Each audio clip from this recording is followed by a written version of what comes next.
Mateus, capítulo 12, verso 28. Se, porém, eu expulso os demônios pelo Espírito de Deus, certamente é chegado o reino de Deus sobre vós. O Espírito de Deus, o reino de Deus.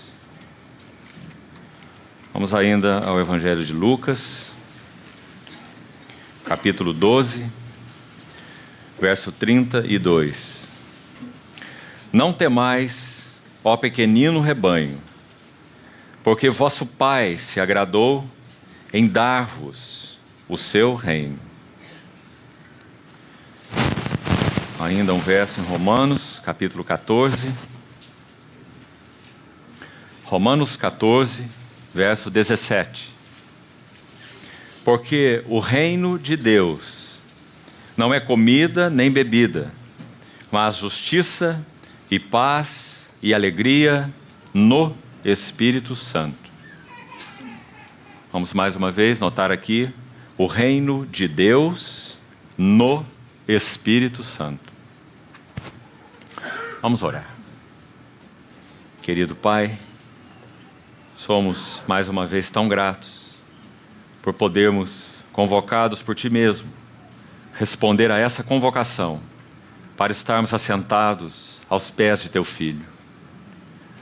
Muito obrigado por sermos ensinados pelo Senhor mesmo. Grande é a nossa paz. Colocamos nas Tuas mãos, uma vez mais, esse tempo de comunhão na Tua Palavra.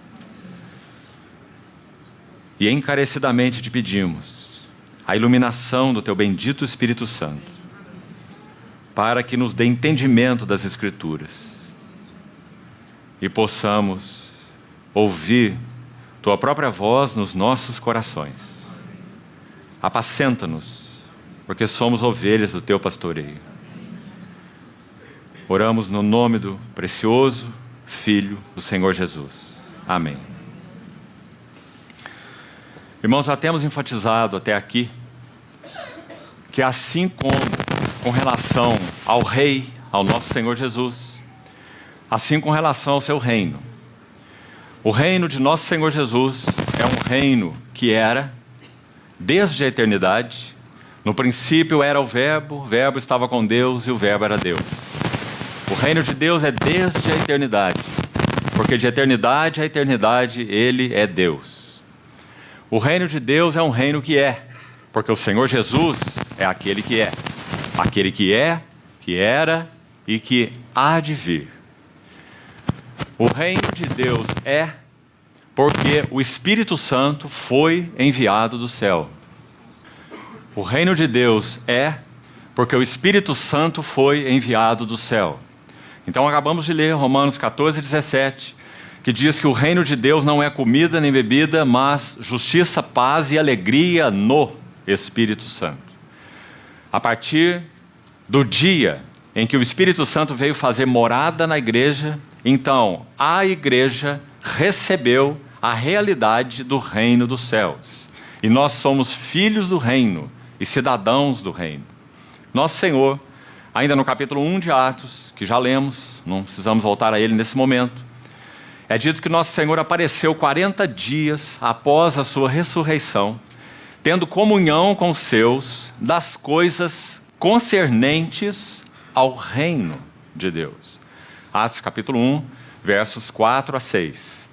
Logo em seguida, no texto que lemos, a partir do verso 6, capítulo 1 de Atos, é dito que os discípulos fizeram aquela pergunta ao Senhor, se aquele seria o tempo quando Ele restauraria o reino a Israel.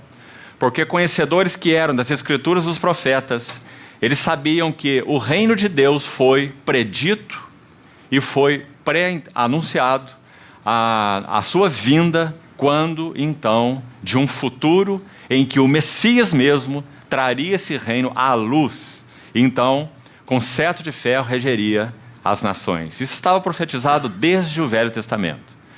Então, após o Verbo de Deus ser reconhecido pelos seus discípulos, eles o testificaram como sendo o Filho de Deus, o Messias de Israel, ter cumprido a sua obra de morte e ressurreição, vencido o inimigo mais terrível e ressuscitado, se apresentando a eles em diversas ocasiões, 10 vezes, a grupos diferentes de discípulos, tendo comunhão com eles sobre coisas concernentes ao reino de Deus.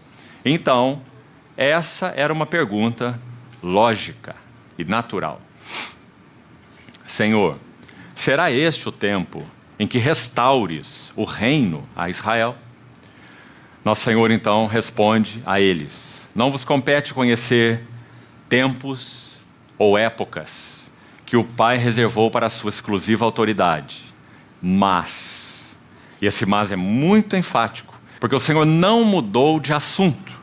Ele está respondendo a pergunta sobre a restauração do reino para Israel. Então ele tocará naquilo que é a essência do reino e como aquele reino seria trazido para aqueles que o esperavam. Mas recebereis poder ao descer sobre vós o Espírito Santo. Então nosso Senhor responde à pergunta do reino com o Espírito Santo, assim como nos textos que acabamos de ler. Se eu expulso os demônios pelo Espírito de Deus, é chegado sobre vós o reino de Deus.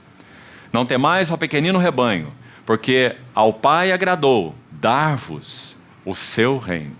Então, penso que isso esteja já muito claro. O reino de Deus é o reino que era, é o reino que é e é o reino que há de vir. Sem dúvida há uma manifestação futura, ampla e plena desse reino, que será a realidade quando nosso Senhor Jesus rasgar os céus uma vez mais e mostrar agora sua face de rei, não sua face de servo, não sua face de cordeiro, mas sua face de o leão da tribo de Judá. E então reger as nações em justiça, em paz, com cetro de ferro, e deixando claro a todo o universo que Ele é o Rei segundo o coração de Deus. Nós aguardamos ansiosamente esse grande e maravilhoso dia. Temos então buscado, nesses já 2 noites de comunhão, hoje é a terceira, examinar em que consiste o reino dos céus. Então já vimos que esse reino dos céus é sobretudo uma realidade espiritual e eterna. Claro, Deus é uma realidade espiritual e eterna. Deus é a realidade primeira. Ele é aquele que é sem princípio de dias e sem fim de existências. Ele é incriado, livre, autônomo. Deus é, assim o seu reino é. Então o seu reino é uma realidade espiritual, porque Deus é espírito, e o seu reino é uma realidade eterna, porque Ele é eterno. Nós também vimos, alguns pontos mais, que esse reino consiste de uma vida, de uma categoria inteiramente nova e desconhecida do homem natural. É a chamada Zoé, é a vida eterna. É a vida que não tem princípio, é a vida que não tem fim. Essa vida apenas uma pessoa possui, o Deus eterno. Então, o reino de Deus é participação nessa vida, com V maiúsculo. A vida estava nele, se referindo ao nosso Senhor Jesus, João diz isso. E a vida era a luz dos homens. Quem tem o Filho de Deus tem a vida. Aquele que não tem o Filho de Deus não tem a vida. 1 João, capítulo 5. Então, o reino de Deus é uma vida extraordinária, é uma vida de outra categoria que nós viemos a experimentar quando o Espírito Santo veio até nós e nos convenceu de que o Senhor Jesus é a realidade. Eu sou o caminho, a realidade e a vida. Então nós viemos a participar dessa vida, porque quem não nascer de novo não pode sequer ver o reino, e quem não nascer da água e do Espírito não pode entrar no reino de Deus. Também vimos que esse reino se compõe de novos relacionamentos, em todos os níveis. Novos relacionamentos com Deus, em primeiro lugar. Abba, Pai. E o Espírito de Deus testificando com o nosso espírito que nós somos os filhos de Deus. Que maravilhosa relação. Nós vimos que esse reino nos introduz em novos relacionamentos uns com os outros. Antes, nós éramos estranhos. Agora, nós somos irmãos. Que realidade maravilhosa. Fomos introduzidos nela por causa da nossa introdução no reino de Deus. E também temos relacionamentos novos em muitos outros níveis mais. Temos um novo relacionamento com o mundo. Agora não nadamos de acordo com o curso do mundo. Agora nós temos, por causa dessa vida, com V maiúsculo, nós podemos nadar contra o curso do mundo, em direção a esse prêmio da soberana vocação de Deus em Cristo Jesus. Então, novos relacionamentos foram estabelecidos em todos os níveis. Até mesmo com principados e potestades nós temos novos relacionamentos. Antes nós éramos escravos deles. Hoje nós somos livres deles. Nós também recebemos da parte de Deus uma nova vocação. Louvado seja o Senhor por isso. E é aqui que nós vamos reiniciar nessa noite, com um texto que ontem, já no finalzinho, mencionamos essa questão da vocação, e não tivemos tempo de examinar um pouco mais esse texto, nós vamos voltar a ele já, procurando elucidar, com a ajuda do Senhor, o significado dessa nossa nova vocação. Nós citamos vários versículos ontem, inclusive, uma boa parte de 1 aos Coríntios capítulo 1, onde Paulo usa aquela palavra que para ele era muito especial, e assim deveria ser para nós, a palavra chamados. Ele abre sua epístola dizendo que ele era um chamado para ser apóstolo e separado para o Evangelho de Deus. Ele escreve para os coríntios e os designa como sendo os chamados para serem santos.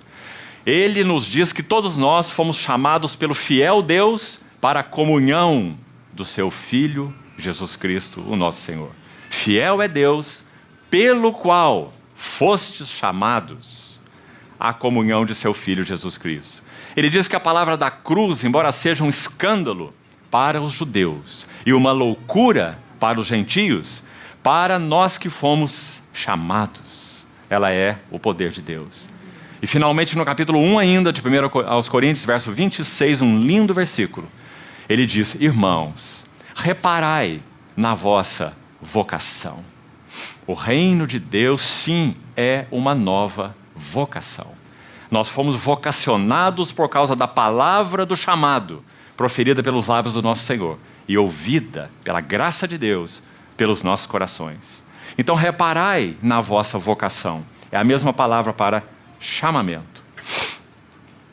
E então em seguida ele usa de novo a palavra chamados. Ele vai dizer: visto que não foram chamados muitos sábios, muitos nobres e nem muitos poderosos, mas Deus escolheu as coisas loucas, fracas e desprezíveis do mundo, para então envergonhar aquelas que se julgam sábias, fortes e capacitadas, para que ninguém se vanglorie na presença de Deus. Assim ele conclui essa sessão ali no verso 29 do capítulo 1.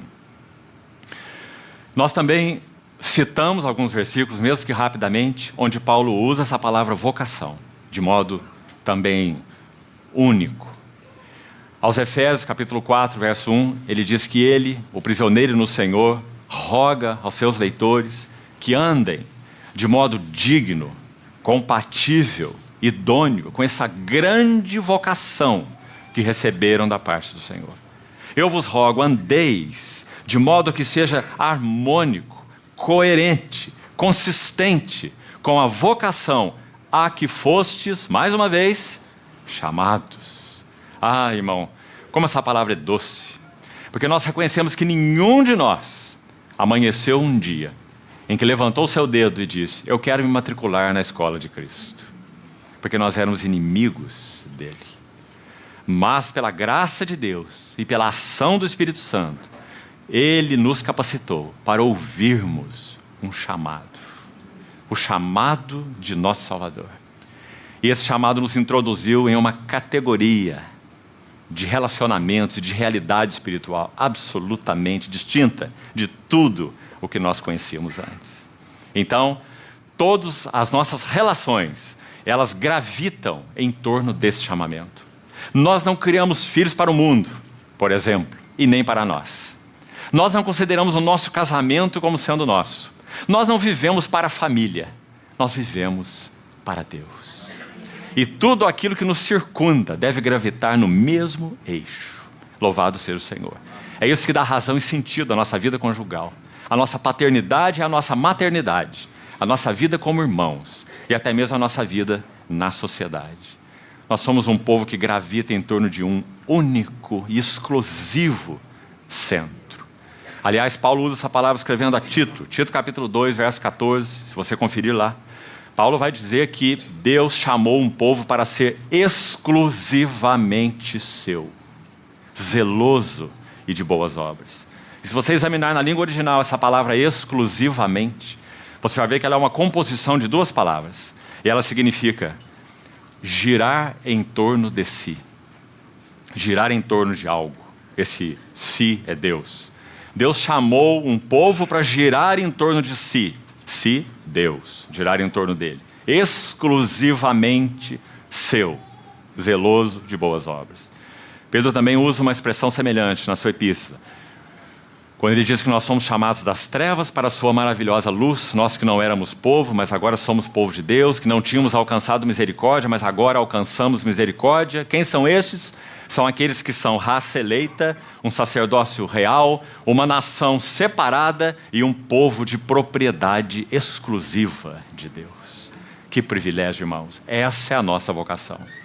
Então, Filipenses 3,14, eu prossigo para o alvo e para o prêmio da soberana vocação de Deus em Cristo Jesus. E a palavra soberana lá significa ascendente ou ascensional. Quando o Senhor nos chamou, nos deu vida, nos comprou para Ele, recebemos a vida de Deus em Cristo, mas estávamos lá naquele primeiro nível. Mas então, esse chamamento em Cristo é tão imenso, que essa mesma vida, tão atraente, tão conquistadora, prossigo para conquistar aquilo para o que fui conquistado. Que palavras mais maravilhosas desse apóstolo. Eu sou um homem conquistado.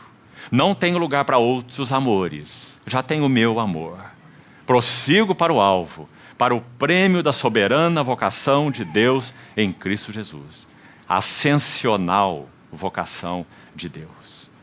Passamos, de certa forma, pelas mesmas verdades, digamos assim. As mesmas riquezas do nosso grande e infindável Cristo. Mas vamos passando em níveis cada vez mais altos. Ascensional vocação de Deus em Cristo Jesus. Que maravilhosa vocação. Então, citamos muitos outros textos. Hebreus 3:1. Santos irmãos que participais da vocação celestial. Como podemos viver essa vocação de maneira ajustada? O que nós devemos fazer? O que vai nos manter fiéis a essa vocação? O versículo vai nos responder. Olhando firmemente para Jesus, o autor e consumador da fé. Hebreus 12:2. E no versículo 1 do capítulo 3 que estamos citando, nós estendemos o nosso telescópio e consideramos atentamente o apóstolo e o sumo sacerdote da nossa confissão. Então nós podemos responder plenamente à nossa vocação, porque não estaremos distraídos. Santos irmãos que participam da vocação celestial, considerem o apóstolo e sumo sacerdote da nossa confissão, Jesus. Então, que vocação recebemos da parte do Senhor? 2 Pedro capítulo 1, a partir do verso 5, ele vai dizer, reunindo toda a vossa diligência, um cuidado atencioso, associar com a vossa fé a virtude, com conhecimento, domínio próprio, piedade, fraternidade, amor. Então ele diz, essas coisas existindo em vós aumentando, fazem com que não sejais inativos nem infrutuosos, no pleno conhecimento do Senhor. Aquele em quem essas coisas não estão presentes é cego, vendo só o que está perto, esquecido da purificação dos pecados de outrora. Então ele vai dizer de novo, reúnam toda a vossa diligência e procurem confirmar a vossa vocação e eleição, porque fazendo assim não tropeçareis em tempo algum. Quantos versos sobre a nossa suprema vocação. E ontem também nós citamos, e é aqui que nós vamos retornar a esse tópico hoje, e seguirmos para o último passo, Senhor permitir, com relação à nossa cidadania celestial. Esse é nosso encargo central para essa noite, mas nós não vamos entrar nele sem lermos um texto mais sobre essa questão da vocação, em 2 Tessalonicenses capítulo 1, a partir do verso 3. Vamos ouvir com muita atenção. Irmãos, cumpre-nos dar sempre graças a Deus no tocante a vós outros, como é justo, pois a vossa fé cresce sobremaneira, e o vosso mútuo amor de uns para com os outros vai aumentando, a tal ponto que nós mesmos nos gloriamos de vós nas igrejas de Deus, à vista da vossa constância e fé, em todas as vossas perseguições e nas tribulações que suportais, sinal evidente do reto juízo de Deus, para que sejais considerados dignos, idôneos, a mesma ideia que já compartilhamos, do reino de Deus, pelo qual, com efeito, estais sofrendo. Ah, que absurdo a chamada teologia da prosperidade, diante de versículos como este. Tribulações e perseguições que estais sofrendo, porque sois cidadãos do reino dos céus. Verso 6.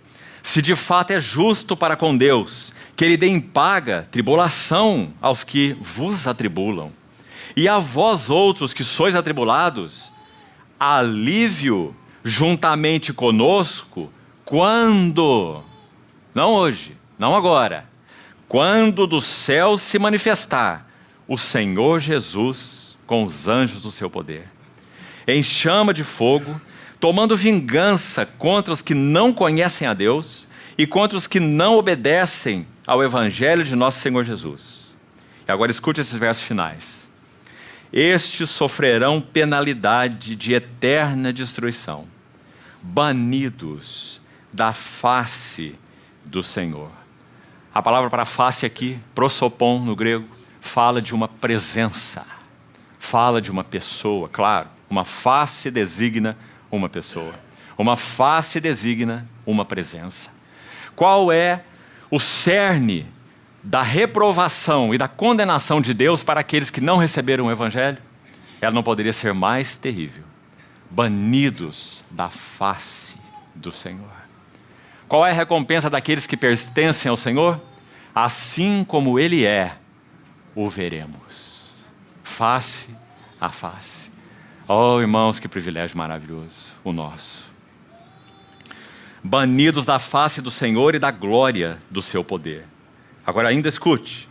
Quando vier o nosso Senhor, na sua segunda vinda, em poder, em glória, quando Ele vier para ser glorificado nos seus santos. Aqui precisamos de novo de uma pequena parada.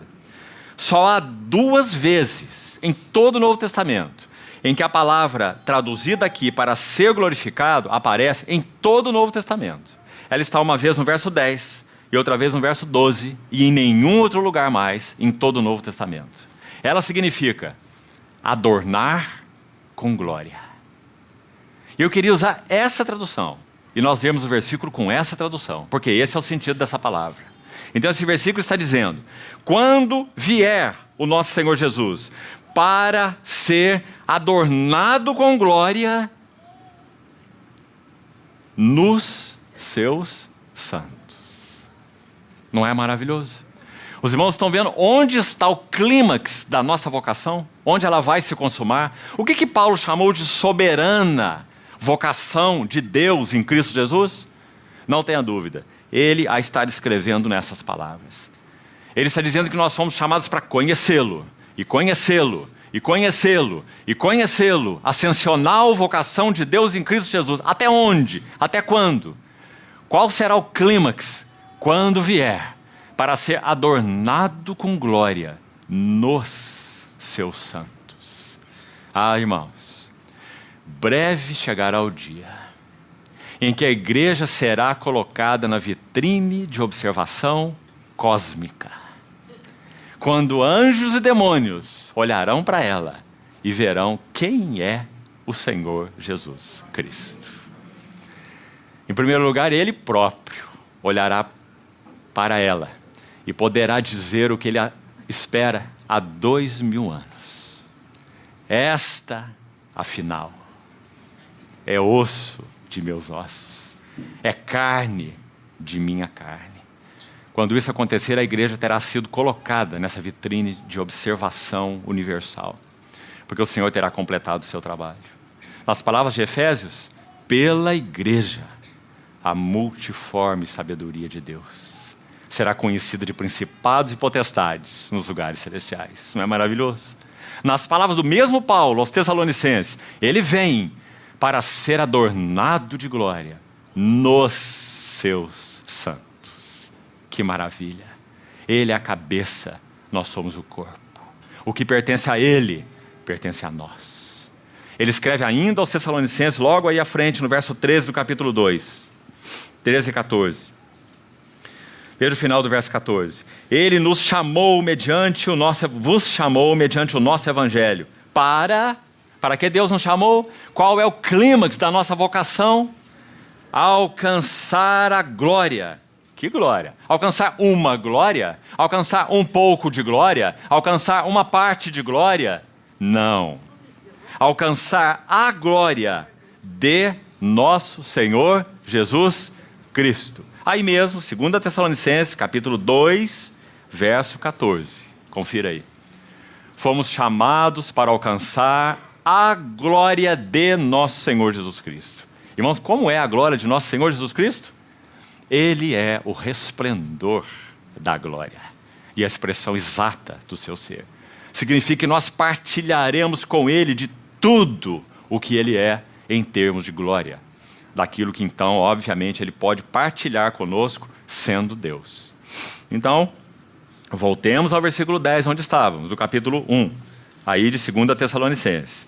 Quando vier para ser adornado com glória nos seus santos e ser admirado em todos os que creram. Essa preposição que aparece 2 vezes aqui, esse em, não é linda, irmãos? Não é significativo? Adornado com glória nos seus santos e ser admirado em todos os que creram naquele dia, o dia da sua vinda gloriosa. Porquanto foi crido entre vós o nosso testemunho, ou nossa pregação. Por isso também não cessamos de orar por vós, para que o nosso Deus vos torne dignos da sua vocação. Mais uma vez, nós fomos vocacionados pela palavra do chamado de nosso Redentor. Agora o Espírito Santo veio habitar em nós para nos tornar dignos da vocação a que Ele já nos chamou. E Paulo diz, é por isso que eu oro. Não oro para que vocês sejam livres de perseguições. Não oro para que vocês sejam livres de tribulações. Eu oro para que vocês sejam tornados dignos dessa suprema vocação que receberam dele. Para que naquele dia ele seja adornado com glória nos seus santos. E seja admirado em todos os que creram.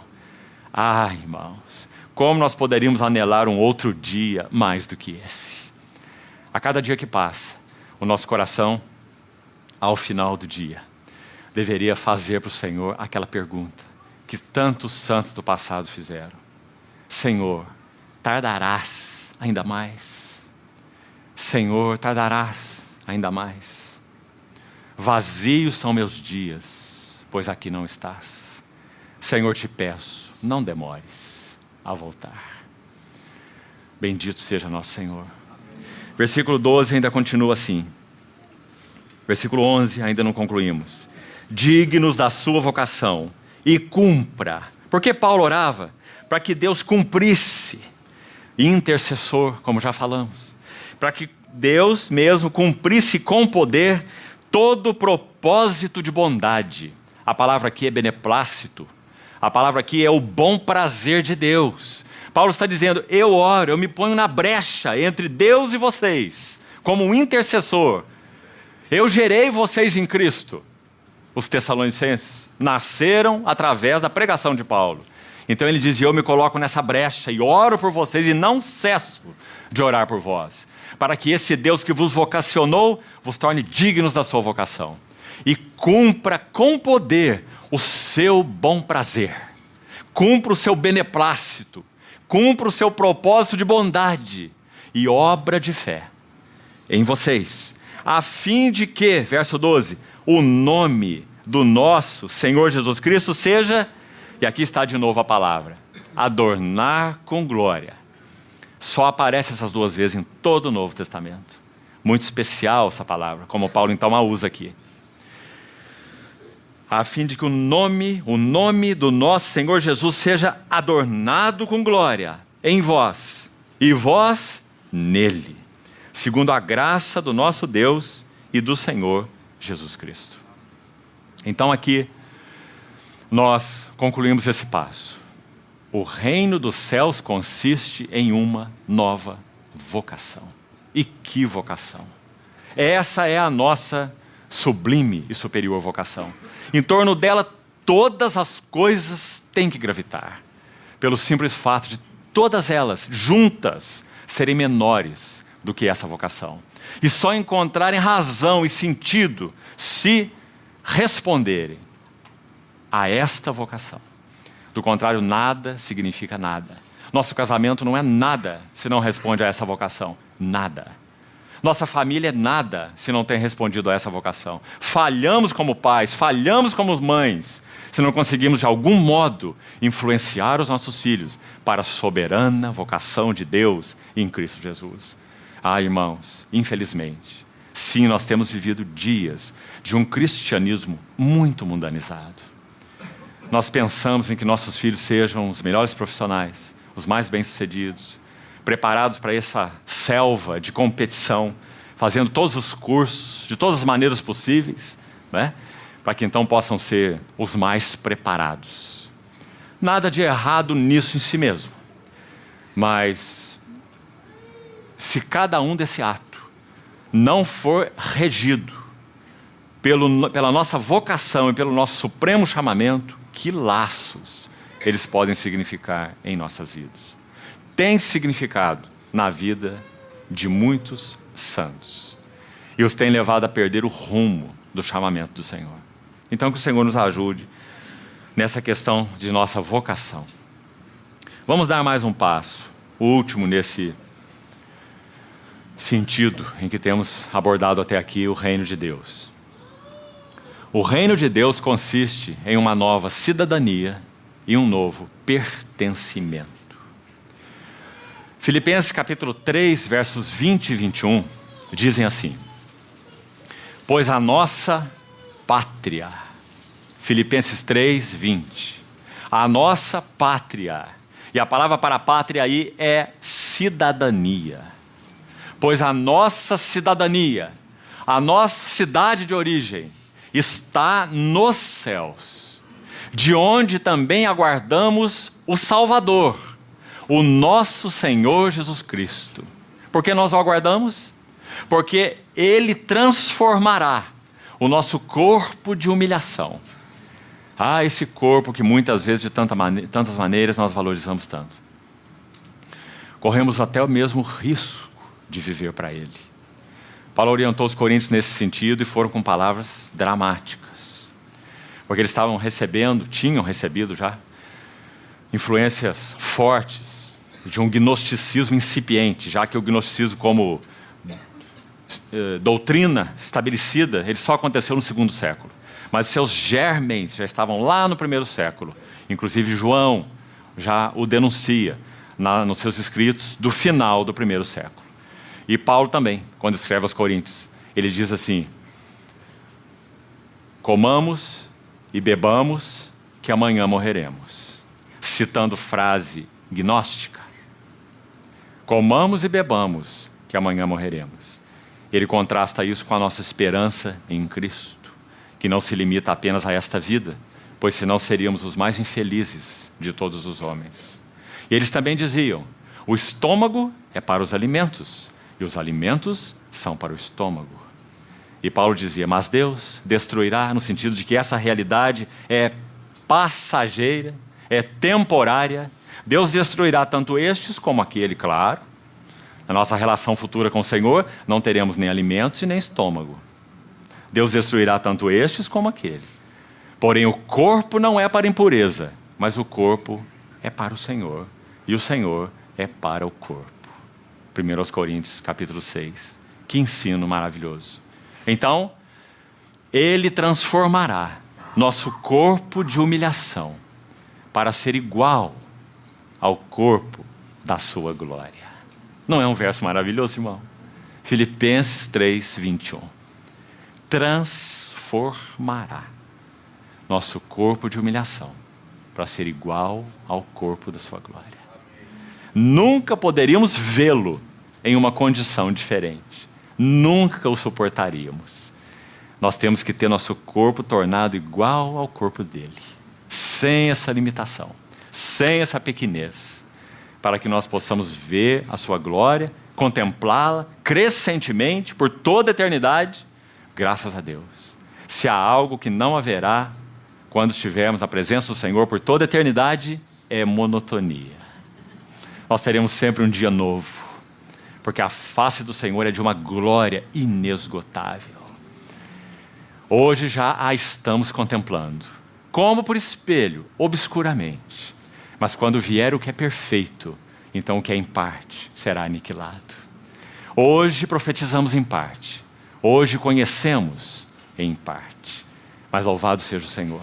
O Espírito Santo já veio morar em nós e plantou um anelo em nossos corações que nada ou ninguém o pode calar, até que nós cheguemos naquele dia, face a face com o nosso amado Senhor.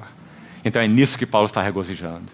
Ele está dizendo, nossa cidadania está nos céus, de onde nós aguardamos o Salvador. E Ele transformará esse nosso corpo de humilhação. Ah, que promessa maravilhosa. Que voz nós ouviremos naquele dia, irmãos. Eis o tabernáculo de Deus com os homens. Deus mesmo habitará com eles. Eles serão povos de Deus. E Deus mesmo lhes enxugará dos olhos toda lágrima. E já não haverá luto, nem pranto, nem dor. Porque as primeiras coisas passaram. Eis que eu faço novas todas as coisas. Apocalipse 21. Eu sou o Alfa, eu sou o Ômega. Eu sou o princípio, eu sou o fim. Louvado seja o nosso Senhor. Ah, irmãos amados, nosso coração tem anelado esse dia. Nós temos um Maranata que causa impacto no coração de nosso Senhor. O nosso Maranata é vazio, porque não vivemos nossa cidadania celestial. Que Maranata nós temos? Um Maranata de lábios ou um Maranata de coração? Há 3 gemidos no capítulo 8 de Romanos. O primeiro gemido é o gemido de toda a criação, que suporta angústias e continuará suportando, com dores mais ferozes e agudas, como um parto. E esse parto só vai terminar quando o Senhor da glória rasgar o céu e mostrar o seu rosto. Toda a criação geme e suporta angústias até agora. Mas Paulo vai acrescentar e dizer, não somente a criação, mas também nós, que temos as primícias do Espírito, gememos em nosso íntimo. Por que gememos? Porque aguardamos a adoção de filhos, a redenção do nosso corpo. O que é a redenção do nosso corpo? Ele transformará o nosso corpo de humilhação para ser igual ao corpo da sua glória. Filipenses 3, 21. Essa é a adoção de filhos, redenção do nosso corpo, de Romanos 8. Mas ainda há um terceiro gemido. E esse também é um gemido tão maravilhoso. Porque é o gemido do Consolador. Daquele que veio para habitar na igreja. E que, usando as palavras ditas por Noemi, se referindo a Boaz, ditas a Ruth, se referindo a Boaz, ele não descansará até que ele conclua esse negócio. Porque para isso o Espírito Santo veio morar na igreja. Para que ele conclua esse assunto de levar-nos à plena filiação em Cristo Jesus. A participação na plenitude de sua glória Então lá no verso 26 de Romanos 8, vai dizer, também o Espírito. Por isso também está ali. Porque a criação geme e suporta angústias até agora. Agora, nosso espírito geme, porque aguardamos a redenção do nosso corpo. E também o Espírito Santo nos assiste, nos dá suporte em nossa fraqueza, porque não sabemos orar como convém. Mas esse mesmo Espírito intercede por nós sobremaneira, com gemidos inexprimíveis. E como ele geme? Para que sejamos pessoas melhores, mais bem-sucedidos, pais melhores, mães melhores. Ele geme segundo o eterno propósito de Deus em Cristo Jesus. Porque é segundo a vontade de Deus que ele intercede pelos santos. Que maravilha, irmãos. Poder contar com esse gemido do Espírito Santo é algo maravilhoso. Porque sim, esse gemido responde aos clamores de Cristo. Por isso, ao final do livro sagrado, nós vamos encontrar aquela frase tão linda. O Espírito e a noiva dizem, vem. Não apenas o Espírito, mas também não apenas a noiva. Mas o que o Espírito fez na noiva, a capacitou para clamar o seu clamor. Então o Espírito e a noiva dizem, vem. Essa é a nossa cidadania e pertencimentos celestiais.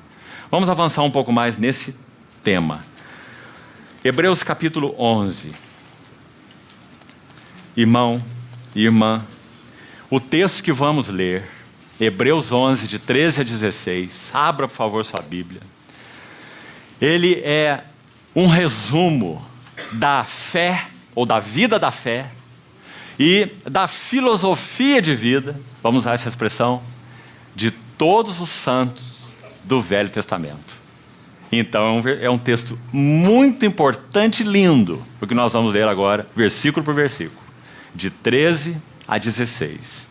Um resumo da fé e da filosofia de vida dos santos do Velho Testamento. Irmão e irmã, você tem uma filosofia de vida? Acho que todos aqui vão dizer que tem, né? E nós vamos nos orgulhar muito delas. Eu sou assim. Eu vivo assim. Eu penso assim. Vamos ver qual era a filosofia de vida dos santos do Velho Testamento.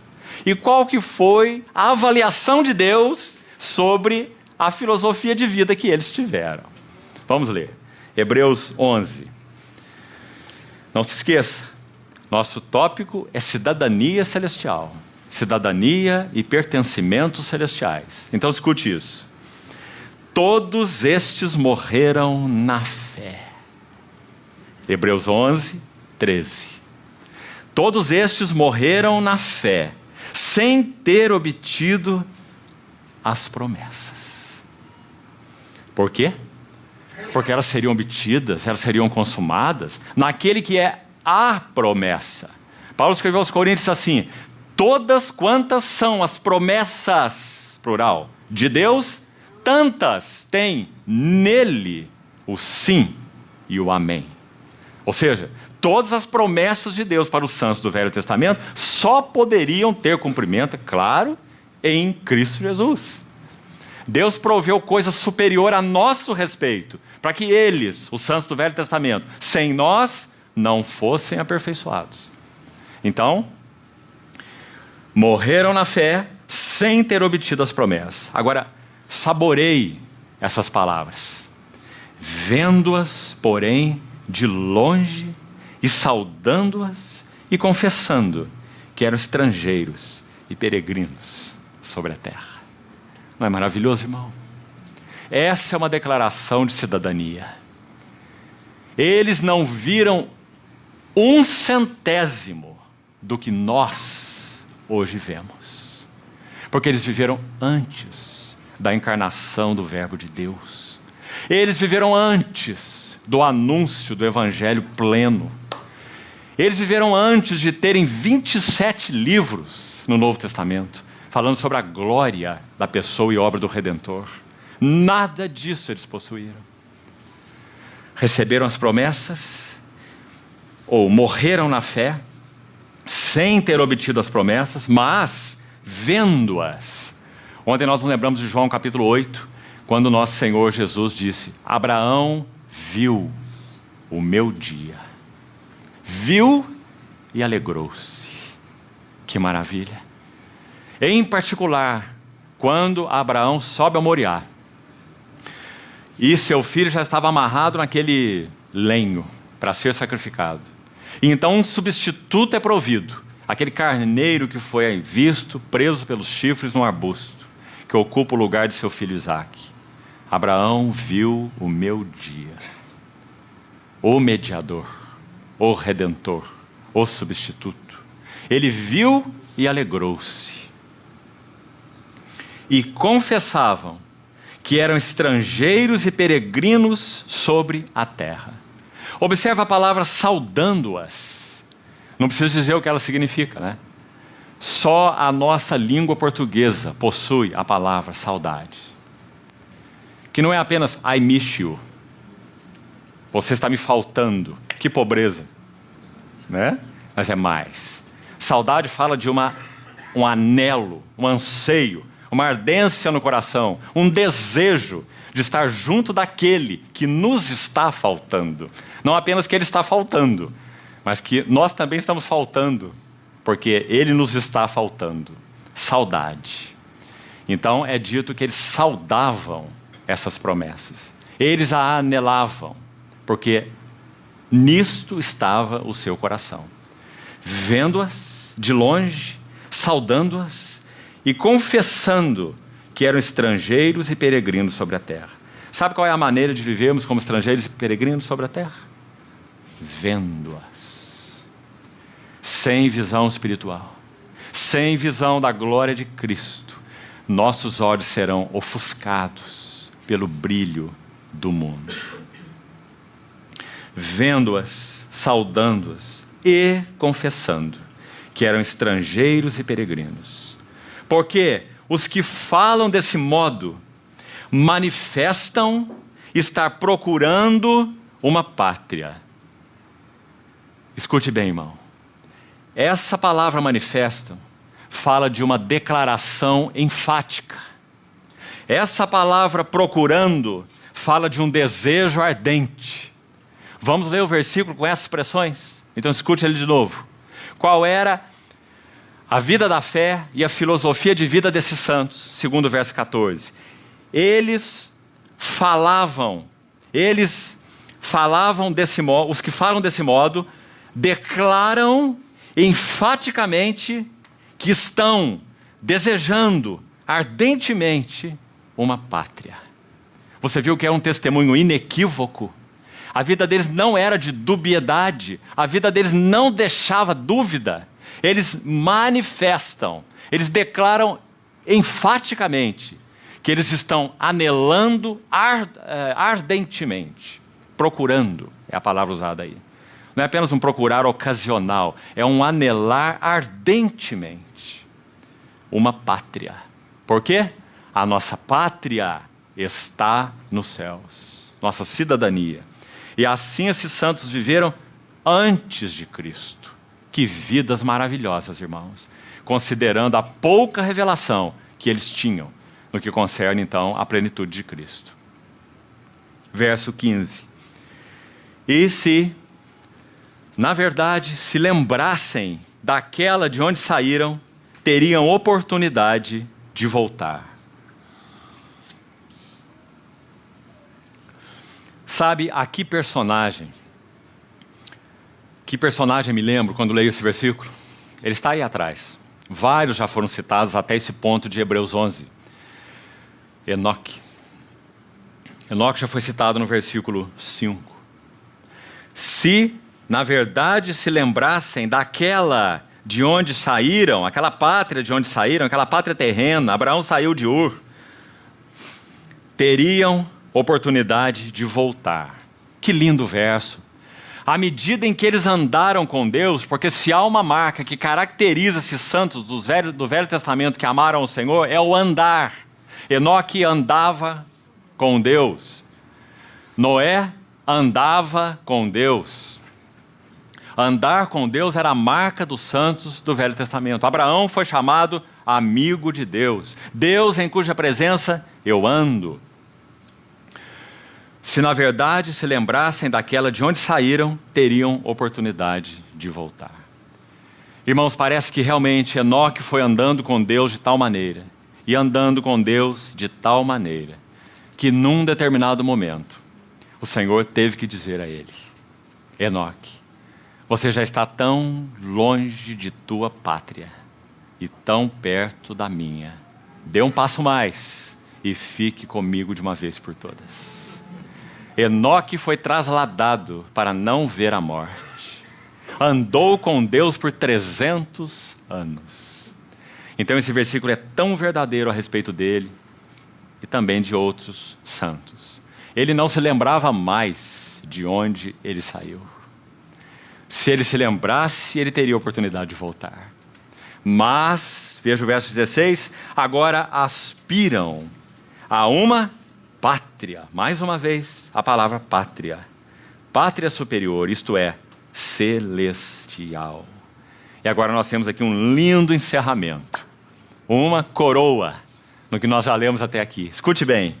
Por isso Deus não se envergonha deles, de ser chamado o seu Deus. O seu Deus. Porquanto lhes preparou uma cidade. Que maravilha, irmãos.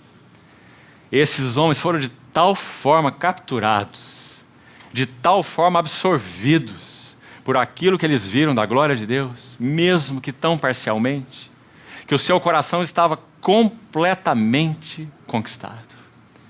Nem se lembravam de onde haviam saído, porque se lá estivesse o seu tesouro, ali estaria o seu coração.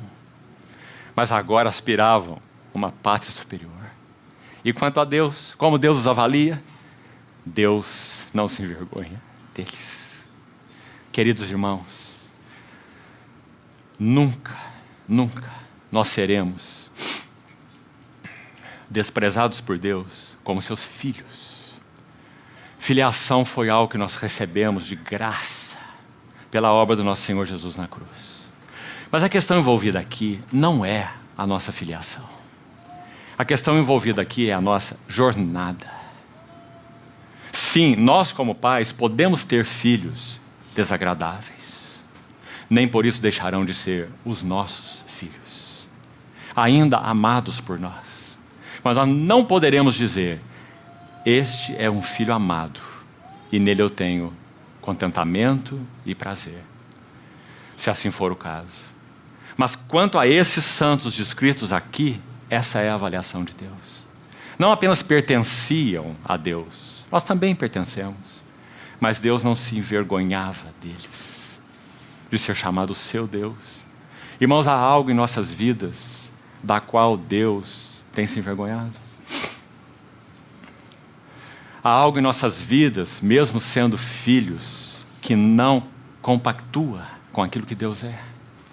Há algo em nossas vidas entristecendo, ferindo o Espírito Santo? Ele veio morar em nós para gemer, até que nós cheguemos à plena filiação. Há algo em nossos corações que tem impedido esse seu gemer. Há amores, há desejos, há planos, há motivos, há metas que são maiores do que nosso Cristo. Deus não se envergonha deles, de ser chamado seu Deus. Ah, que frase mais maravilhosa é essa? Porque Ele lhes preparou uma cidade. Então, esse é o resumo da fé e da filosofia de vida dos santos do Velho Testamento. Não é por menos, se você continuar lendo esse capítulo tão lindo de Hebreus 11, você vai ver que os santos continuam a ser descritos. Quantos santos são descritos nesse capítulo? Conte aí para você ver. São mais de 20.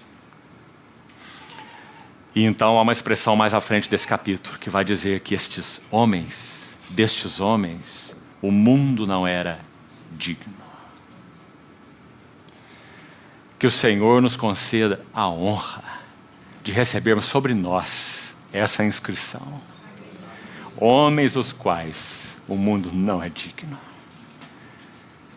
Para o mundo indignos, Para Deus, Deus não se envergonha deles, de ser chamado o seu Deus.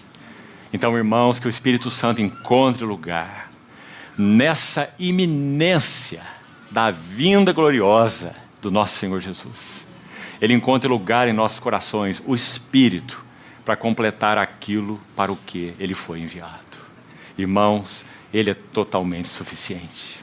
Porque se Ele não fosse, nós somos ousados em afirmar que Ele não poderia nem contar conosco. Se Ele pudesse nos dar 99% de ajuda e deixasse 1% para nós não poderíamos chegar ao que Ele tinha, então, nos chamado.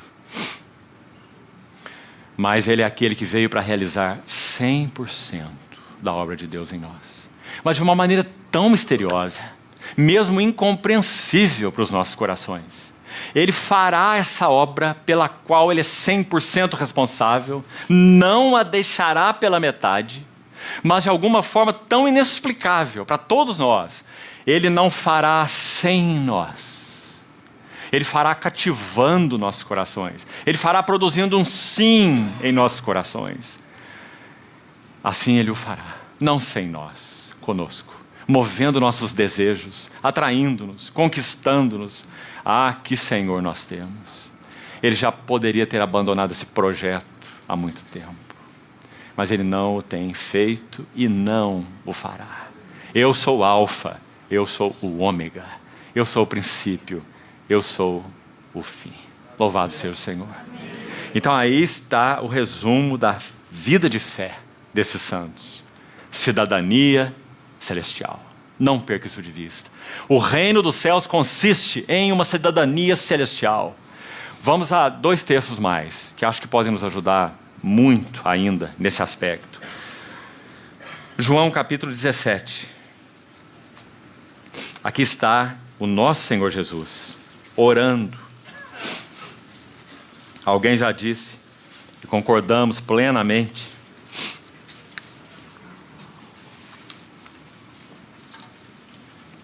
que quando você se aproxima de João 17, você tem que tirar as sandálias dos pés, porque o lugar que pisas é terreno santo. Nosso Senhor Jesus está orando ao seu Pai, aquele que Ele pode dizer Pai Santo, com tanta propriedade, porque Ele é o Filho amado, em quem o Pai tem todo o contentamento. Ele é diferente de nós. Ele é outro, semelhante a nós no que concerne a ter assumido a mesma natureza, mas, por outro lado, tão diferente de nós. Porque nele não existe pecado. Esse é o nosso Senhor Jesus. Então Ele está se colocando naquela posição única que só Ele pode colocar. Colocar-se o mediador. E o que nós temos em João 17 são as palavras do mediador. E veja o que Ele está dizendo nesse capítulo 17, verso 14. Eu lhes tenho dado a tua palavra, e o mundo os odiou, porque eles não são do mundo. Ah, que doçura essas palavras. Como também eu não sou. Quanto de mundo havia no coração do nosso Senhor Jesus? O diabo levou até um alto monte e mostrou a ele todos os reinos do mundo e a glória deles. E disse, tudo isso eu te darei, se prostrado me adorares. E ele disse, não tentarás ao Senhor teu Deus. Só ao Senhor teu Deus adorarás. E só a Ele darás culto. Não havia nada de mundo no coração do nosso Senhor Jesus. Agora, quando Ele ora por nós, escute o que Ele diz. Eles não são do mundo, como também eu não sou. Ah, amado irmão, você tem dúvida que o que está envolvido aqui não é a nossa conduta? Você tem alguma dúvida? Não é a nossa conduta. O que está envolvido aqui é a palavra do mediador, como falávamos ontem, daquele que se colocou entre nós e o mundo. Assim como não há nada do mundo nele, nessa mesma intensidade, Ele separou aqueles que Ele chamou do mundo. Então sim, Ele pode dizer, e é verdade o que Ele disse, eles não pertencem ao mundo. Por quê? Eu lhes tenho dado a tua palavra. Louvado seja o Senhor. Irmão, um dia nós ouvimos essa palavra. Nós que tínhamos ouvidos surdos, Ele abriu os nossos ouvidos. E bem-aventurados são os vossos ouvidos, porque ouvem. Os vossos olhos, porque veem. Quantos profetas e justos quiseram ouvir o que vós ouvis e não ouviram, disse o nosso Senhor. Então, não são do mundo, como eu também não sou. Verso 15. Não peço que os tires do mundo, e sim que os guardes do mal. Em particular, a palavra mal aqui fala do maligno, não apenas de um mal geral, mas daquele que é a fonte do mal, o maligno. Guarde-os do maligno. Eles, mais uma vez, verso 16, não são do mundo, como também eu não sou. Imagina o nosso Senhor repetindo 2 vezes nessa oração tão santa, essa frase maravilhosa. Eles são como eu não sou do mundo, eles não são do mundo, porque eu lhes tenho dado a tua palavra. E a palavra do mediador se colocou entre nós e todas as nossas relações, como nós comentamos ontem. Bendito seja o Senhor. Nós somos separados, nós pertencemos a Ele, nós não temos nenhuma utilidade senão nas mãos dEle, nós não temos nenhuma realização em nada e nem em ninguém que não seja em nosso próprio Senhor Jesus. Eles não são do mundo, como também eu não sou, porque eu lhes dei a sua palavra e o mundo os odiou. E então no verso 17, santifica-os na verdade. A tua palavra é a verdade. Muda o apetite deles, meu Pai. Santifica-os. Muda os interesses deles. Os alvos, as motivações, os desejos. Santifica-os na verdade. Tua palavra é a verdade. Louvado seja o Senhor. Nossa cidadania é celestial. Nós fomos separados pela palavra do mediador. Eu gostaria de ilustrar isso, irmão, com algumas expressões do livro de Ruth. Abra, por favor, o capítulo 2 de Ruth. Irmão, esse pequeno livro, sem dúvida, é um dos mais lindos de toda a Escritura. Ruth, nesses 4 capítulos, ela é transformada de uma moabita, um povo amaldiçoado, inimigo do Senhor e da sua aliança, e do seu povo da aliança, moabita, a esposa do rico Boaz, figura de Cristo, em apenas 4 capítulos. Esse livro foi escrito em prosa, ou seja, em narrativa, mas ele possui 33 passagens poéticas. Não porque a inscrição original é em poesia, não. Continua sendo em prosa, mas a passagem em si é poética. Você pode imaginar um livro desse tamanho com 33 poesias? Sem dúvida é o maior livro de amor da Bíblia. E ele supera em alguns aspectos o Cântico dos Cânticos de Salomão. Então, no capítulo 2, quando Ruth, por casualidade, que linda expressão, por casualidade, ela vai respigar no campo de Boaz, porque sua sogra era judia, Noemi, e ela conhecia bem a palavra de Deus, e ela sabia que aquelas espigas, aquelas colheitas, aquelas gavelas que ficavam para trás, deveriam ser deixadas para o estrangeiro, para o órfão, para a viúva.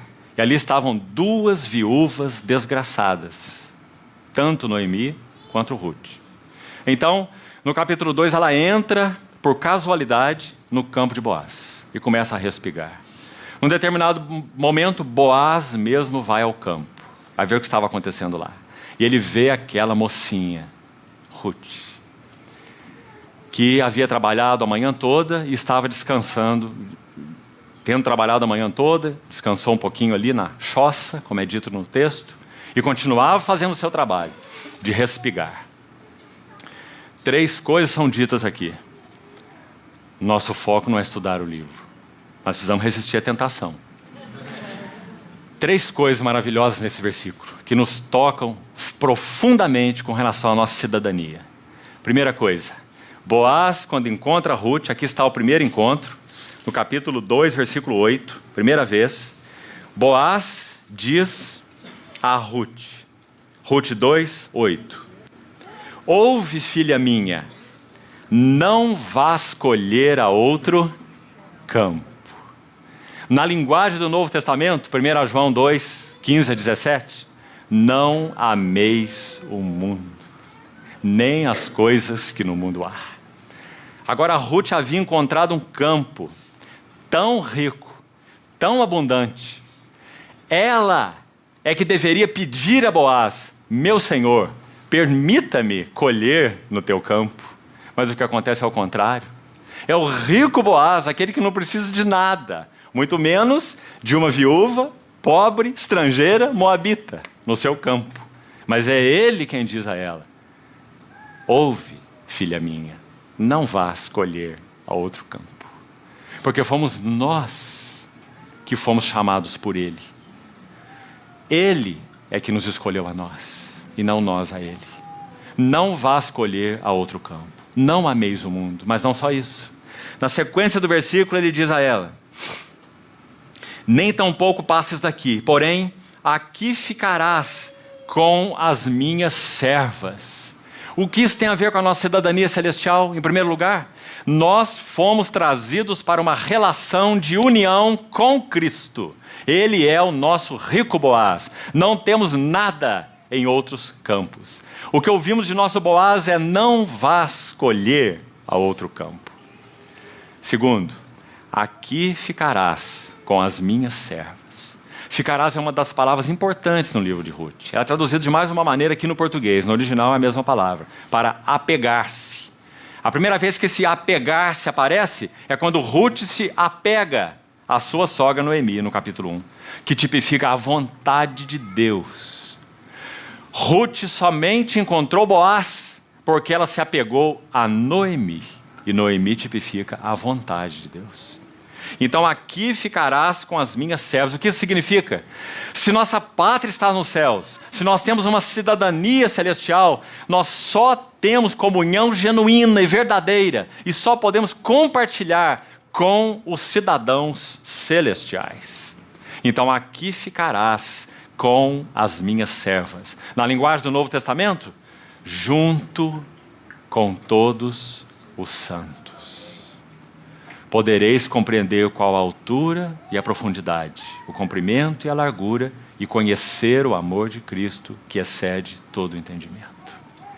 Irmão, será que nós temos apreciado a igreja como realmente ela é? O lugar de comunhão provido para nós pelo nosso bondoso Deus e Salvador, Jesus Cristo. A igreja. Aqui ficarás com as minhas servas. Irmão e irmã, não permita que ninguém, que nenhuma circunstância, que nada te afaste da comunhão do corpo de Cristo. Aqui ficarás com as minhas servas. Mas então há uma frase complementar, tão linda, no final do verso 9, ainda do capítulo 2. Quando tiveres sede, vai às vasilhas e bebe do que os servos tiraram. Que frase maravilhosa. Há servos de nosso Senhor, tirando água desses poços há 2000 anos. Louvado seja o Senhor por todos os seus servos e servas do passado, que cavaram tão fundo nesse poço e tiraram águas nas suas vasilhas.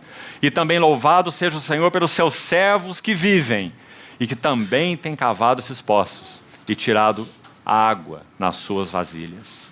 Então, quando tiveres sede, não vás colher a outro campo. Não vás matar a sua sede em filosofias, em coisas que parecem, mas não são, sofismas, engano. Quando tiveres sede, vai às vasilhas e bebe do que os servos tiraram. Graças ao Senhor. É assim que nós vivemos a nossa cidadania celestial. É assim que nós nos aprofundamos na realidade de nossa cidadania. Quando nós nos mantemos no campo de nosso rico Boaz. Quando nós estamos na companhia dos seus servos e bebendo a água que os seus servos tiraram. Assim vivemos a nossa cidadania celestial. E agora, irmãos, o nosso tempo já se foi. Vou tomar emprestado, sem devolver para os irmãos, mais alguns minutos. Abra, por favor, no Evangelho de Marcos. E já vamos concluindo. Marcos, capítulo 6. Penso que muito esse texto tem a nos falar ao coração. Sobre a realidade de nossa cidadania celestial. E como então nós podemos viver nesse mundo de acordo com essa perspectiva.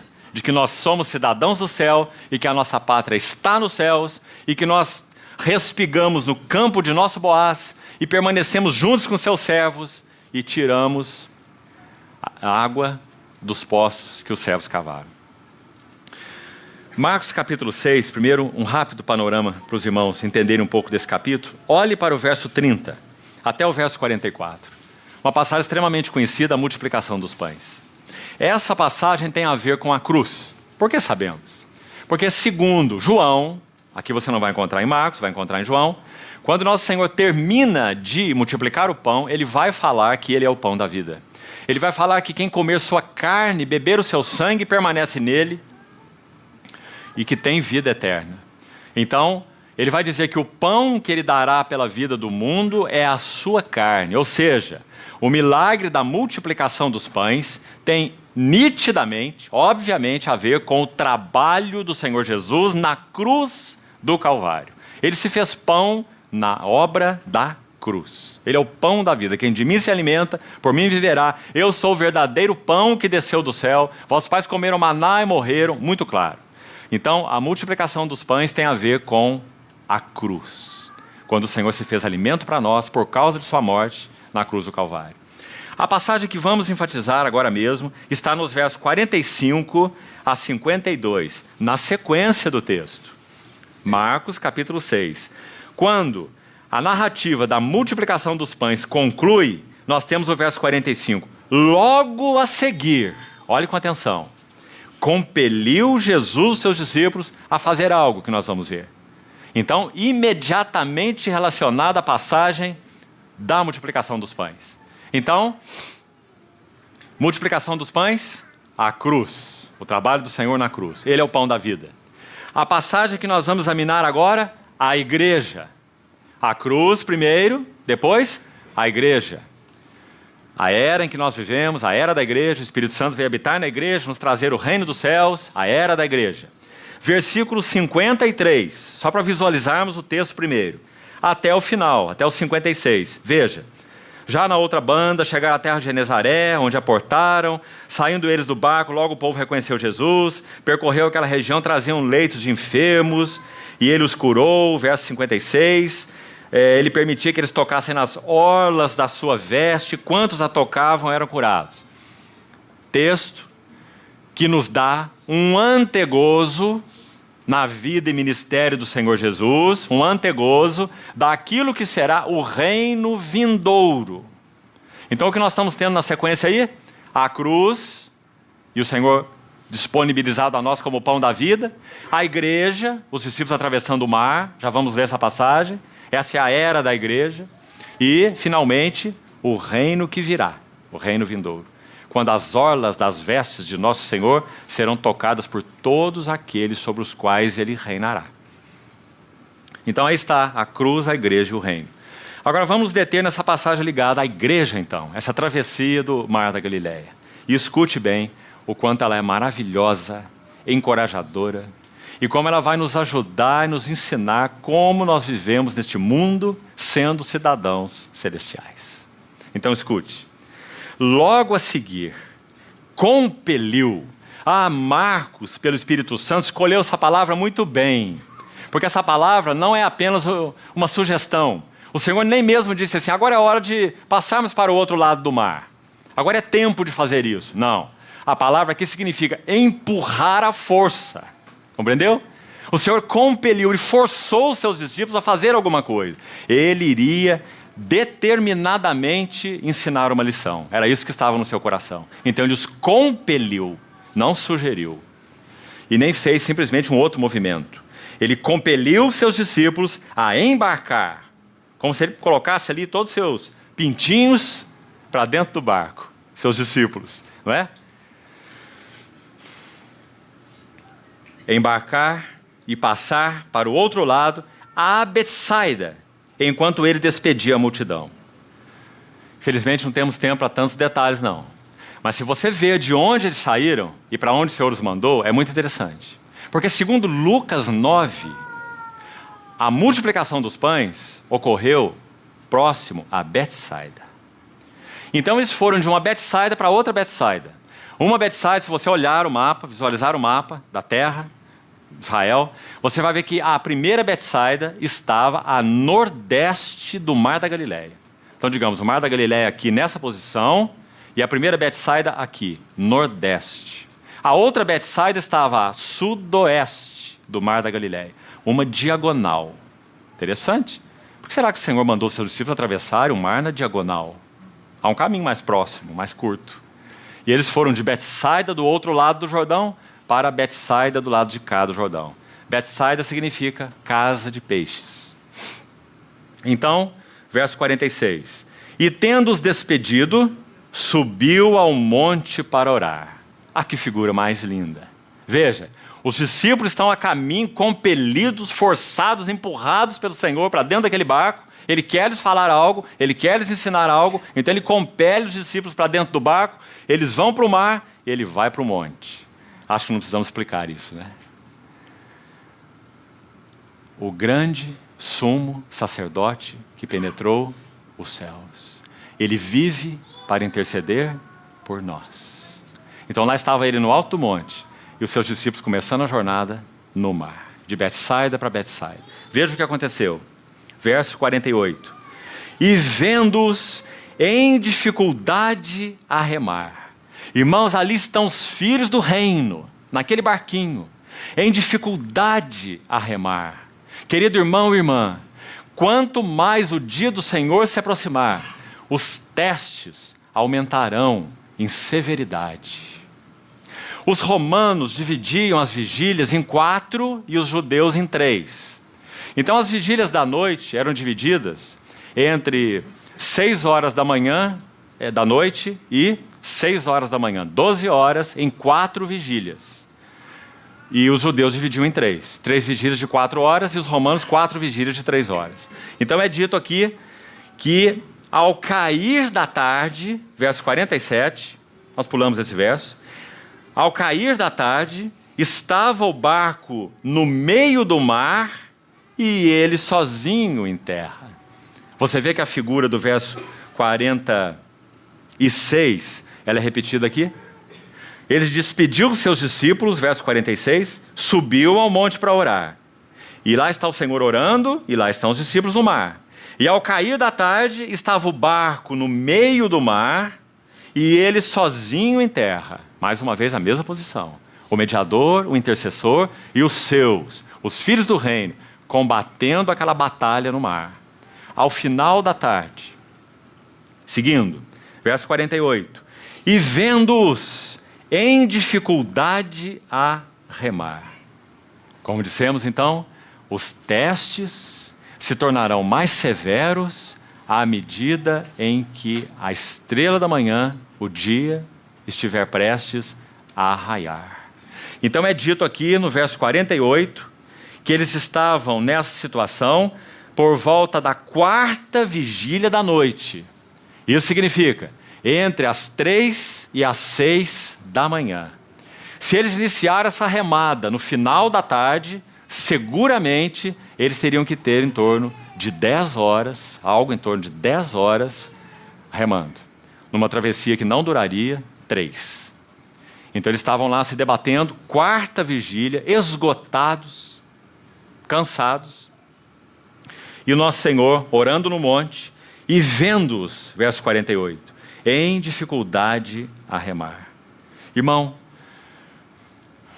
será que nós realmente temos experimentado o sentido dessas dificuldades em nossas vidas pessoais? Tem sido difícil, irmão? Próxima frase do verso 48. O vento lhes era contrário. Jovem, na universidade, o vento tem sido a favor ou contrário? Nos negócios, muitas vezes na família, ataques satânicos específicos à nossa mente, aos nossos corações, à nossa saúde, muitas vezes. O vento lhes era contrário. Nosso Senhor no monte e os seus discípulos cansados na última vigília. Continuando o verso 48. Veio ter com eles, andando sobre o mar. Muito claramente o mar nas Escrituras é figura das nações, figura do mundo, muito claramente. A besta que emerge do mar, e não haverá mais mar na dispensação futura, Nova Jerusalém, novos céus, nova terra. Mar é figura das nações, mar é figura do mundo. E veio o Senhor ter com eles andando por sobre o mar. E queria tomar-lhes a dianteira. Nosso Senhor já partiu há quase 2000 anos. E nós estamos na 4ª vigília. O vento nos é contrário. Temos tido dificuldade em remar. Os testes estão aumentando em severidade. Mas então o Senhor veio ter com eles, andando por sobre o mar. Mas não apenas isso. Escute o que ele faz. Escute o que ele diz. Verso 49. Eles, porém, vendo-o andar sobre o mar, pensaram tratar-se de um fantasma e gritaram. Pois todos ficaram aterrados à vista dele. Mas logo ele lhes falou e disse 3 frases maravilhosas, que nós, na 4ª vigília da noite, com o vento contrário e com dificuldade a remar, precisamos tanto ouvi-las no nosso coração. Primeira frase: tende bom ânimo. Tende bom ânimo. Aguarde um pouco mais. Segunda frase: sou eu. Ah, irmãos amados, assim é o nosso Senhor. Não vá escolher a outro campo. O vento nos é contrário, a noite vai alta, dificuldades a remar. Tem de bom ânimo. Sou eu. Não temais. Louvado seja o Senhor. Nós não temos nada a temer. Por que o Senhor diz essas 3 frases aos discípulos? O texto ainda não terminou. Temos mais 2 versículos. Olhe para eles com atenção. E subiu para o barco,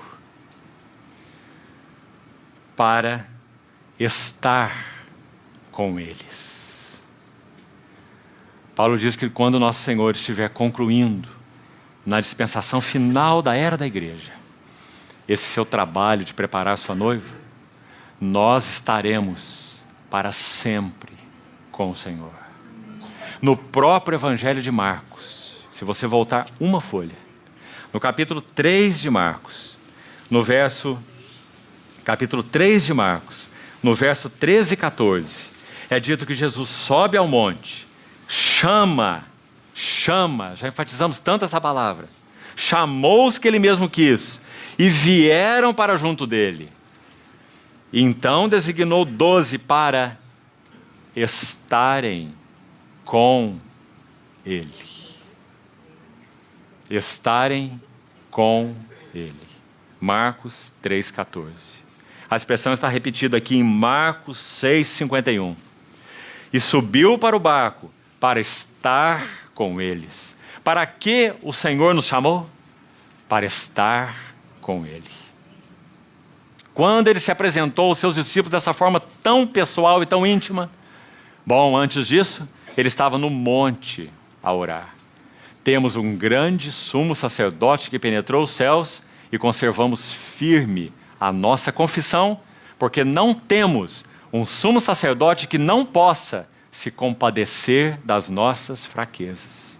Antes foi ele tentado em todas as coisas, a nossa semelhança, mas sem pecado. Então ele sobe ao barco para estar com eles, verso 51, e o vento cessou.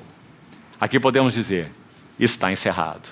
Nada mais de vento contrário, nada mais de cansaço remando, nada mais de trevas na quarta vigília. Agora ele entrou no barco e estaremos para sempre com o Senhor. Mas então escute o verso 52. Eles ficaram entre si atônitos, porque não haviam compreendido o milagre dos pães. Não é maravilhoso, irmão? Se eles tivessem compreendido o milagre do pão, eles não ficariam atônitos nessa jornada. Porque o milagre do pão, como já vimos, fala do nosso Senhor Jesus, a sua obra consumada na cruz. E ele então se deu a nós como o pão da vida. Mas não apenas isso. É dito no milagre dos pães, no verso 37 do capítulo 6, o Senhor Jesus disse aos seus discípulos, Marcos 6,37, dai-lhes vós mesmos de comer. É dito no verso 41, parte final. O Senhor abençoou os pães e os peixes, deu-os aos discípulos para que eles os distribuíssem.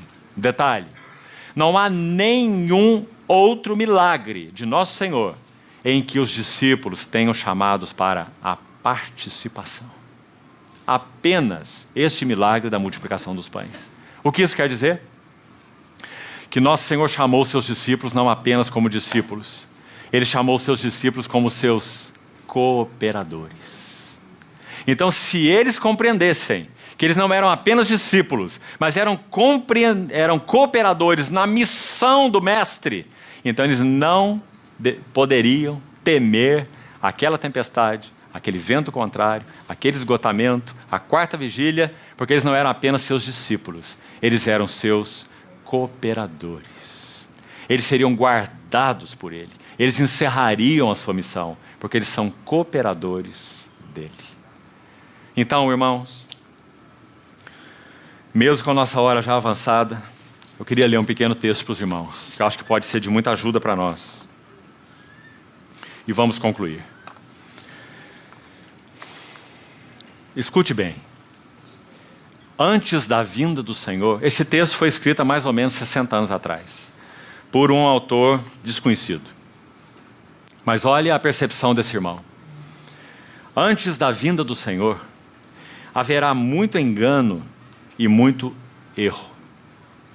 E se fosse possível, até os escolhidos seriam enganados. A aparência de piedade aumentará. A fé diminuirá por causa de falsos credos engendrados por Satanás. E também o amor pelo mundo e a negação da palavra de Deus sufocarão a fé. Um irmão disse bem, tais obras satânicas produzirão um efeito impalpável que nos envolverá como o ar. Haverá forma de piedade exterior, mas por dentro estará cheia de maus espíritos e da melancolia do inferno. Esses espíritos malignos farão tudo o que puderem para desviar os filhos de Deus e oprimi-los. Atacarão o nosso corpo, arrefecerão a nossa vontade e embrutecerão as nossas mentes. Toda espécie de sensações e provações estranhas nos sobrevirão, fazendo com que percamos o desejo de buscar a Deus e a força para fazê-lo, cansando o nosso espírito e embotando a nossa mente, e ao mesmo tempo fazendo-nos estranhamente amar os prazeres e costumes do mundo e também cobiçar as coisas proibidas por Deus. Perderemos a liberdade e o poder de pregar. Esse irmão escreveu isso há quase 60 anos. Não poderemos nos concentrar para ouvir as mensagens.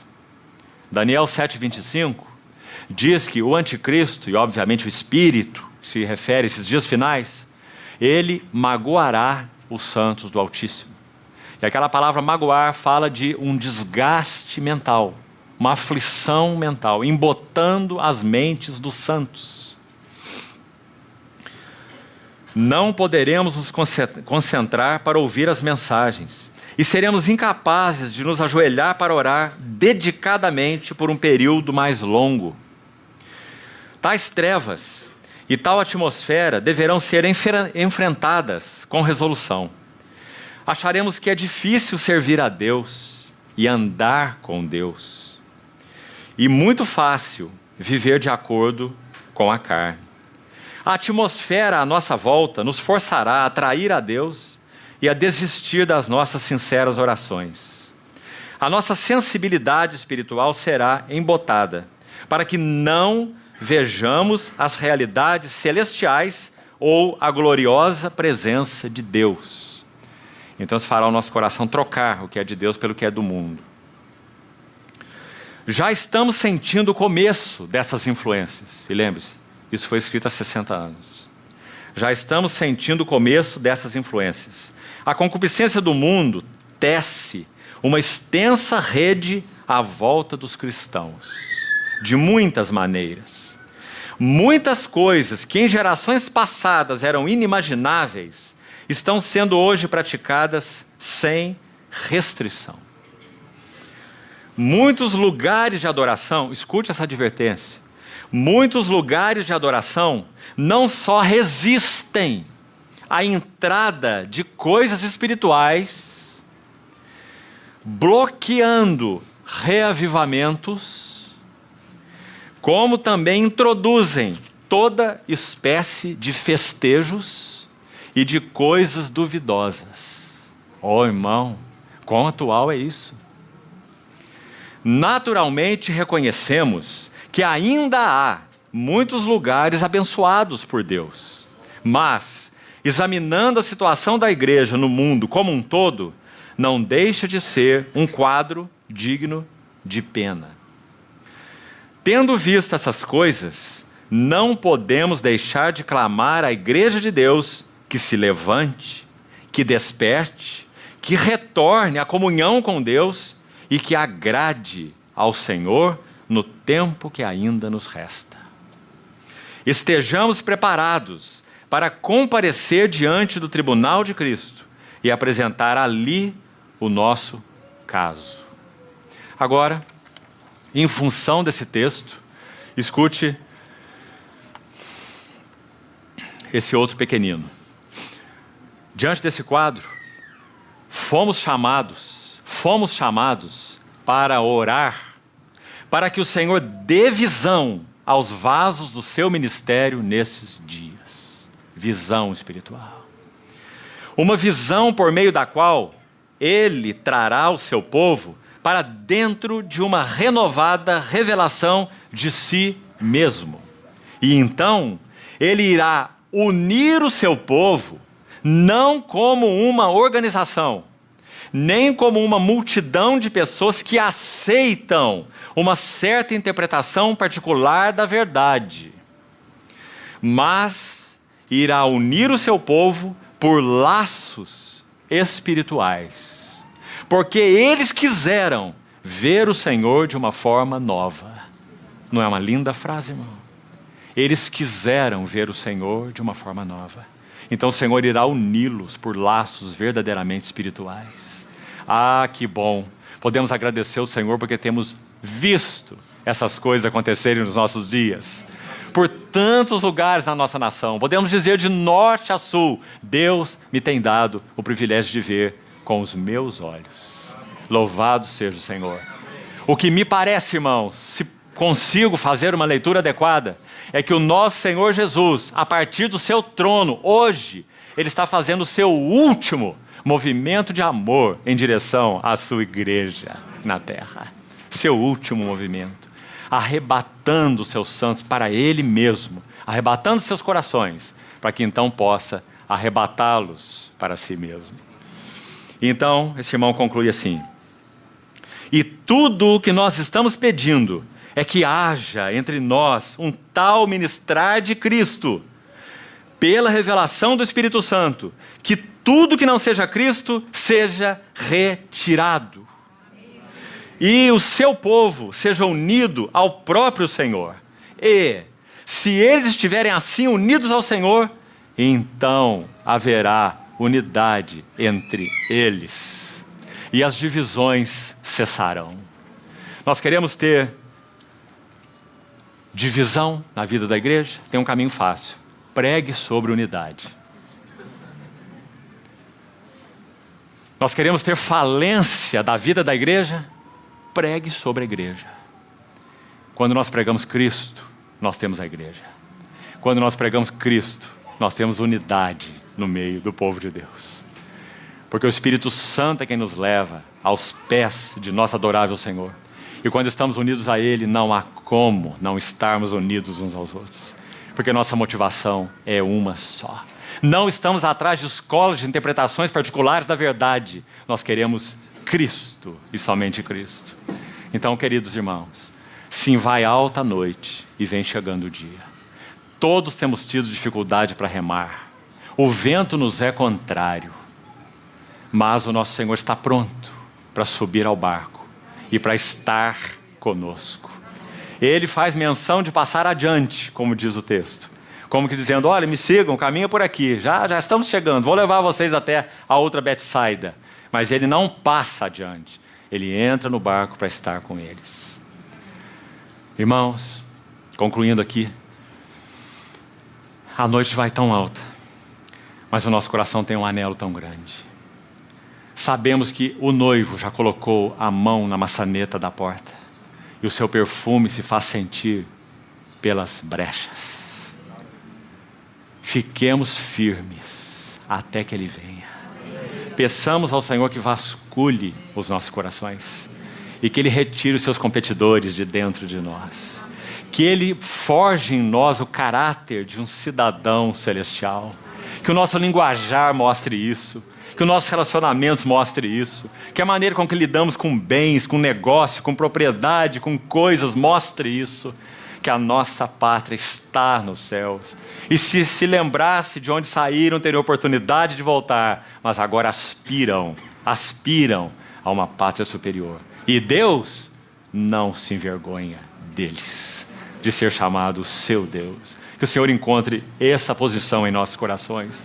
Irmão, não pense em fazer nenhum movimento com sua vida e nem com sua família que não seja direcionada pelo Senhor. Não tome atitudes baseadas em vento contrário, nenhuma delas, nem mudanças, nem buscar recursos em outros campos. Nós vivemos uma situação política e econômica dificílima em nosso país. Guarde o seu coração. Não se envolva com essas coisas. Não bata panelas e não faça passeatas. Esse não é o mundo ao qual pertencemos. Nós somos cidadãos dos céus e a nossa pátria está nos céus. Nós não fazemos movimentos como Elimeleque fez, como abre o livro de Ruth. Porque houve fome na terra, ele se mudou para a terra de Moabe. A fome é um teste para que nós vejamos onde está o nosso coração. Que o Senhor nos guarde e continue a nos encorajar. Pouco tempo nos resta antes que o Senhor consume o seu propósito de amor e rasgue os céus. E então, face a face, nós estaremos com Ele. Vamos orar. Senhor amado, guarda os nossos corações. Guarda os nossos corações. Mostra a Tua face para nós de maneira renovada cada dia, Senhor. Ah, Senhor, queremos Te amar, sim, com todo o nosso coração. Nós sabemos que essa noite vai tão alta, mas também vem raiando o dia. Guarda-nos, Senhor, para Ti. Queremos ser uma noiva que Te atraia. Queremos que o Senhor, olhando para a Tua igreja nessa terra, mesmo que um remanescente nos tempos e nos dias do fim, o Senhor seja atraído por ela de tal forma que o Senhor se levante de seu trono e venha nos arrebatar para si. Bendito é teu nome, Senhor da glória. Abre nossos olhos para te vermos. Espanta as ilusões de nossos corações. Retira teus concorrentes e converge todo o nosso coração para ti. Nós te pedimos, em teu precioso nome. Amém, Senhor.